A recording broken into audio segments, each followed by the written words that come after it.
Hey folks, really exciting news. Over on MediaDwarf.com, you can go and get your hands on GeeksForFun merch. If you want to get the yin-yang symbol from Kakarot Ken or our channel icon, you can get that on some pretty sweet looking shirts. I'll have a link in the description and the pinned comment, and more information will be at the end of this video.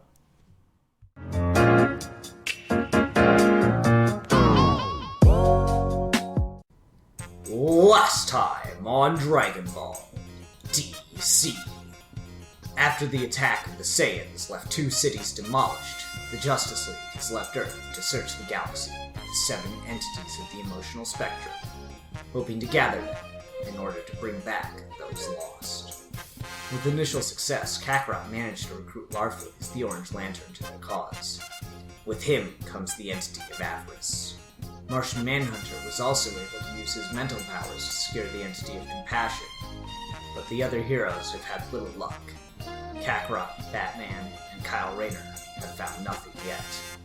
Flash and Mera, however, have ended up on Warworld, where they may need to confront a wrathful warrior named Broly. Deep in the depths of space, on a volcanic planet, stood 2 beings. One was a construct, a mere shadow of someone using it to communicate over long distances, and the other was the killer of the most powerful warrior race the universe had ever seen. Rogol lives. If you choose to do this, there's not going to be a way back. I won't be able to protect— Rogol glared at the construct, and it rephrased its words.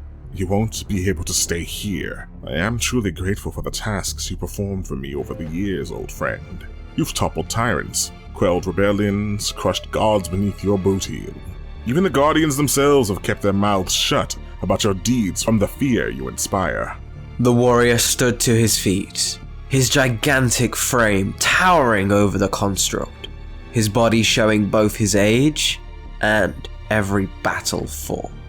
You've been at peace for so long. Why come back into this game once again? Why now? Rogol activated a holo projector on his wrist, showing the report from Earth of the Saiyans' arrival, then switching it to a feed of one of his drones tracking the ship Kakarot, Kyle, and Batman were piloting. If the Saiyans have returned, then so must I. Meanwhile, Flash and Mera had managed to sneak into the living quarters of Mongol slaves. Some fighters, some workforce, most both. During the closing remarks after Broly's overwhelming victory, Mongol made a sly remark that even the mighty Broly was but one of the beasts of rage he had in his grasp. Deducing that this must be referring to the entity, the pair theorized that something so powerful would be kept where the rest of the monsters slept. Deciding to speed things up, Wally ran the length of the dwellings, his interest piqued by a giant mechanical gate in the lower levels. The Flash's moves were too fast for anyone's eyes to pick up. That is, except for the mountain of a man suddenly appearing before him, stopping Wally in his tracks. Excuse me, are you lost? Wally expected to have to fight, but despite his performance in the arena earlier, Broly was a gentle giant, having only stopped the Flash since Broly had never seen him around before, and judging by how frantically he was moving, the Saiyan assumed he must be searching for the bathroom or something. After reuniting with Mera in a safe location, the Leaguers decided to question Broly to see if he could help them locate the entity. I've been here all my life. When I was very small, I was found by Father. Those days were good. But then, the Lord of Warworld found us, and I've been fighting here ever since. Why not just, beat the snot out of him? Broly shook his head before continuing to speak. No! He has my father! Should I raise my hand against Mongol? Father will be killed. Mera could see the pain in Broly's eyes as he spoke. It was striking how much he felt more akin to a shark than a humanoid. As Flash had told her, he was a gentle soul, but beneath that, she could tell there was something inside the man. something dark, unstoppable. This feeling would have normally shaken her, but she could no longer afford to be distracted from her mission. Every second she wasted was their chance at reviving those lost, slipping away. Broly, if I could guarantee your father's safety, would you be able to help us in our mission? Broly was taken aback by the offer. Kindness was not something he had encountered on Warworld, but he could not shake the doubt that such a thing could be done. I am sorry. I will try to help, but it is impossible. Mera turned to Flash and smiled, while Wally's eyes briefly shone with lightning from the speed force, before vanishing instantaneously. Broly looked on in disbelief, as before he had been able to track the Flash's movements with no effort at all. But before he could even comment, the Flash had returned, with Broly's extremely confused father Paragus and Mongol shot collar spinning around his finger, disarmed. We make a living out of doing the impossible. Mera noted that with this act, it wouldn't be long until Mongol was alerted, and the three headed towards the gate once again, with Paragus in tow and the Queen of Atlantis directing Flash towards the control panel. Flash, go through every single possible combination until... The two quickly turned as a sudden noise shocked them, only to find Broly had used his bare hands to rip open the door. I like this one. Deep in the chamber, they finally found what they were looking for. The Butcher, restrained by a combination of mystical and scientific bindings. The entity immediately began to crash against its chains, desperately trying to break free and attach itself to one of the four. They had been briefed on how to contain the entity, but seeing it in person gave Flash pause, questioning how one person would be able to keep their sanity with something like that inside of them. Before a decision could be made, the slightly overwhelmed by the presence of the entity Flash was caught off guard and tasered by Paragus, the old warrior still seeing an opening when he found one. Then, as if on cue, Mongol emerged on the scene, having been alerted to the location by Paragus holding a tracker. Unlike Broly, Paragus' life had been one of luxury on Warworld. While he was aware of Mongol only keeping him around to keep Broly in check, Paragus had managed to scheme his way through the ranks despite that, eventually becoming second only to Mongol himself. Broly, you stupid boy! How dare you try something like this? My position in our Lord's inner circle would have been thrown to the wayside if I hadn't let him know about your treachery. I should have you killed with these upstarts, but Lord Mongol still values the revenue you bring in, so torture in the pits will have to do. You son of a... Gah! Flash was struck by a kick to the jaw by Mongol, while a seething Mera readied herself for battle. Stand with us, Broly. We can defeat them together. No! Stop it! You're confusing me! Mongol laughed as Broly's face twisted in pain. He truly wanted to help his new friends, but he could not disobey his father. While this was happening, the Butcher roared, its dark voice seeping into the minds of everyone around it, harnessing the growing rage and confusion, growing stronger and stronger, until, as it sensed the perfect host finally give in to rage, it broke free from its bonds and dove straight towards Mera? Fine, I'm through with diplomacy. If you will not listen, then I will rip this entire world apart in the name of my fallen king. Everyone in the room looked on in awe as Mera was transformed by the Butcher, her power skyrocketing along with her rage. Paragus was blasted back by a sudden kick, and Mongol tried to attack, but Mera leapt towards him like an ocean predator, breaking his jaw with a single uppercut that sent him flying through the ceiling. Flash realized she was out of control and tried to calm her, dodging her rapid blows while attempting to reach the heart of his teammate. But as she kept missing, her rage grew. There seemed to be no stopping her until she was restrained by Broly, who was using his strength to hold her in a full Nelson. I get like this, don't hurt her! It's not her fault! Broly struggled, as even his incredible power was being matched by the cosmically possessed Mera. Mera, look at me. I need you to understand what you're doing. Arthur is gone. Your husband died saving all of us. There's no escaping that. There's no running from it. I know. When Barry died, I was angry too. I blamed myself, and it held me back for a long time. I still miss him every day, and I try my best to let him live on through my actions. But you still have a shot to bring Arthur back, and this big dumb entity is trying to stop you from seeing that. It's blinding you with rage, when what we need to hold on to is hope. You're the Queen of Atlantis, Mera. Put your damn foot down and show this thing who's boss! Mera's screaming expression began to calm, the energy around her slowly but surely beginning to settle into a steady stream around her body. Broly let her go, and Mera finally let the tears she had been holding in ever since her husband died come out. I just miss him so much, Wally. I don't know what to do. Flash and Broly brought her into a hug, the trio managing to contain the butcher. Me too. Me too.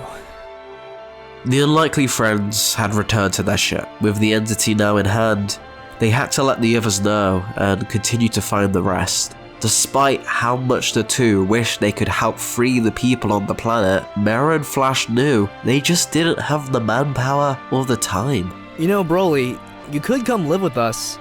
Earth would give a much better life than this dump. Flash is right. Without your help, I fear we could not have completed this task. You're a good man, Broly. Broly smiled, but his eyes showed the sadness in his response.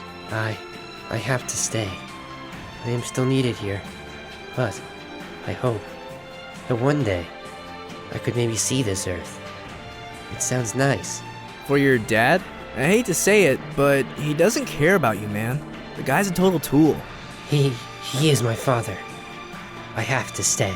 The ship took off, with Flash staring down at their new friend, sorrowfully waving goodbye. He promised to return and get Broly out of that life one day. Broly childishly wiped his eyes as he began to be overwhelmed at seeing the only friends he had ever had fly away.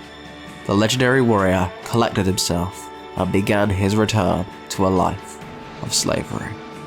It had been almost 6 weeks since Kyle had last seen Earth, and while at first the thrill of these new worlds had enraptured his imagination, given the growing tensions on the ship, things weren't so exciting anymore. I can't believe we all fell for this.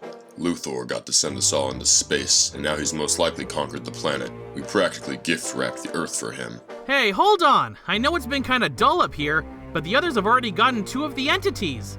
And with the orange guy, that makes 3. So we're... half? No. Yeah, almost halfway there!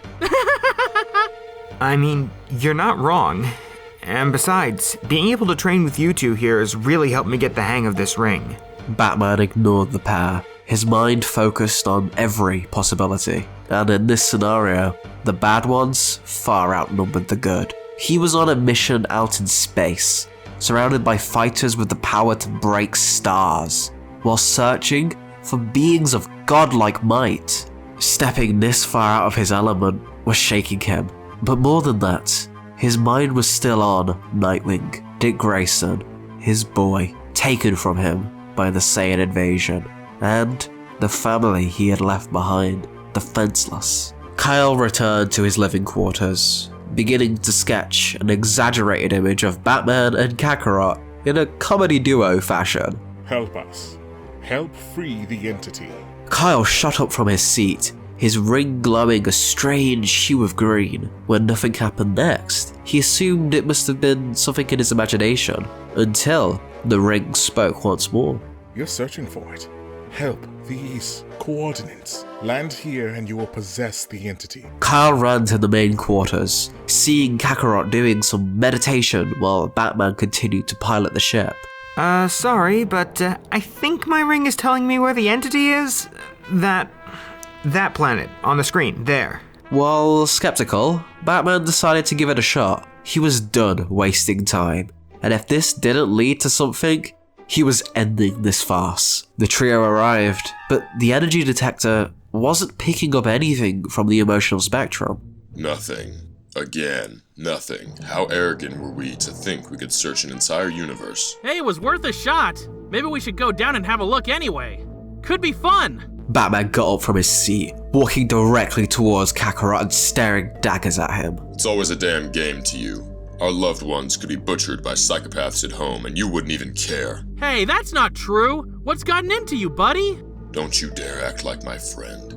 This entire situation is because of you. Luthor has a hold on the League because of you.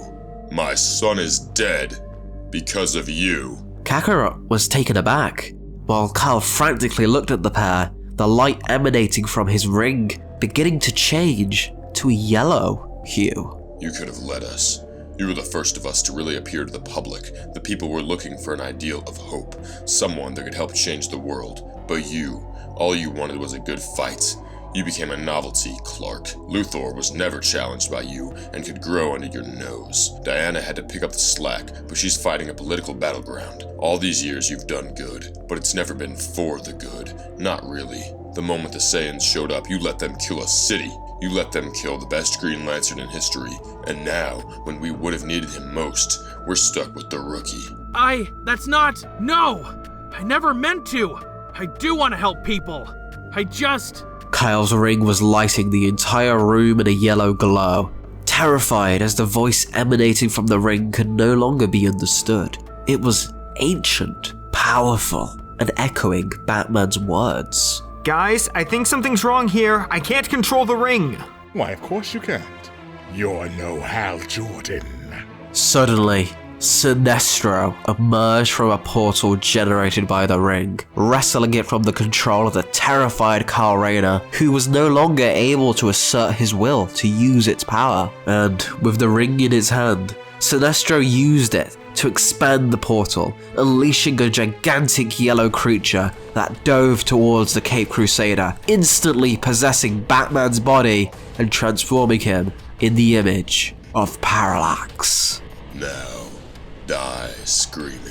Parallax fired its energy in all directions, destroying most of the ship and sending it crashing onto the planet below. Kakarot emerged from the wreckage, having shielded the ringless Kyle from any damage by forming his ki into a makeshift barrier. He had been caught off guard once before.